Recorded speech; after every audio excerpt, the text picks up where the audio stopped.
Assalamualaikum warahmatullahi wabarakatuh. Kali ini saya akan membahas tentang analisis kadar air metode Carl Fisher yang berkaitan dengan mata kuliah analisis pangan. Sebelumnya, perkenalkan, nama saya Nafisa Salmianza dengan NIM 444240022 dari kelas 4E. Yang pertama, kadar air. Kadar air dalam pangan berkaitan erat dengan kualitasnya dan bisa digunakan sebagai langkah awal dalam menilai mutu makanan. Makanan yang mengandung sedikit air memiliki umur simpan yang lebih lama dibandingkan dengan makanan yang memiliki banyak air. Selain sebagai penanda umur, dengan faktor kualitas produk seperti rasa, tekstur, dan penampilan. Oleh karena itu, untuk mempertahankan kualitas serta penanganan selama proses pengolahan dan distribusi, pengukuran kadar air dalam bahan pangan menjadi sangat krusial. Analisis kadar air itu bisa ditentukan untuk tiga, yaitu kadar air merupakan banyaknya air yang mengandung dalam bahan yang dinyatakan dalam persen. Yang kedua, rendahnya kadar air juga disebabkan karena tingkat kelembapan yang rendah. Yang ketiga, kadar air adalah karakteristik yang sangat penting dalam bahan pangan karena air akan mempengaruhi tekstur, penampakan, dan cita rasa makanan. Kadar air yang akan mempengaruhi kesegaran dan keawetan makanan.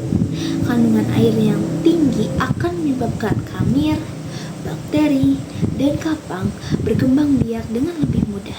Pengukuran kadar air dalam bahan pangan dengan metode analisis kadar air Carl Fisher dapat ditentukan beberapa metode. Yang pertama, termovolumetri, termografi, fisis, dan Carl Fisher. Pada kali ini kita akan membahas tentang metode Carl Fisher.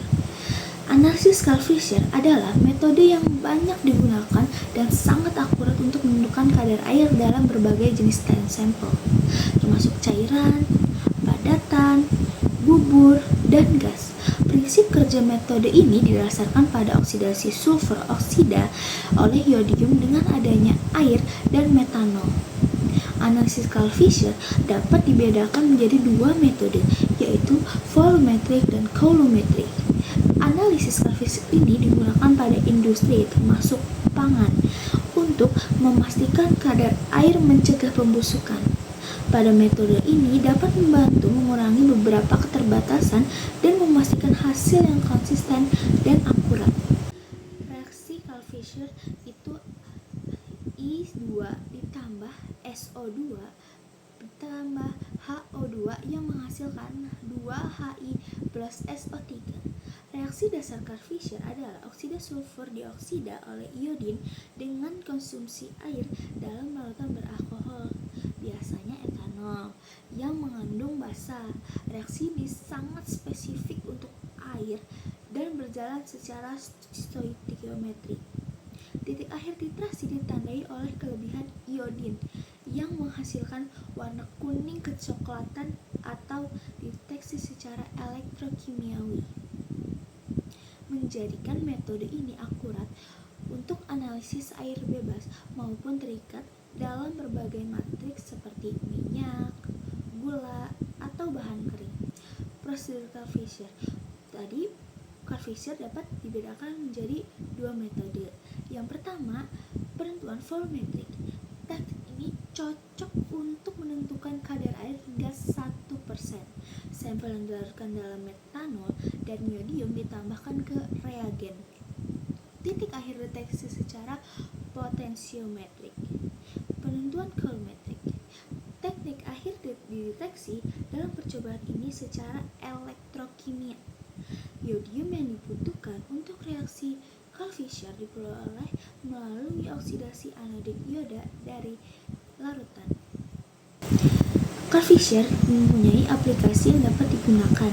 Yang pertama, bahan ini digunakan dalam produk-produk teknis seperti plastik, minyak, dan gas.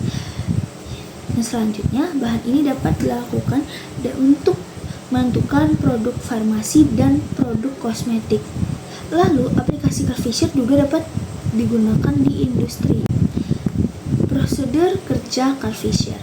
Yang pertama, timbang 100 gram bahan yang mengandung kadar air. Setelah ditimbang, masukkan ke dalam labu bulat datar dan ditambahkan larutan hati prosedur kerja. Timbang 100 gram bahan yang mengandung kadar air, lalu dimasukkan ke dalam labu bulat datar dan ditambahkan larutan CH3OH untuk mereflux larutan. Reflux labu yang berisi sampel dan larutan selama 15 menit. Setelah direflux selama 15 menit, didiamkan 15 menit dengan alat tetap terpasang. Setelah didiamkan 15 menit dan bongkar alat, lalu masukkan larutan yang ada di dalam labu datar, dipindahkan ke dalam labu yang memiliki tutup. Prosedur kerja titrasi. Setelah dipindahkan ke dalam labu yang tertutup, dapat dilakukan titrasi. Yang pertama, 10 ml larutan dimasukkan ke dalam bejana titrasi dan titrasi sampai mencapai titik akhir. Didapatkan hasil titrasi.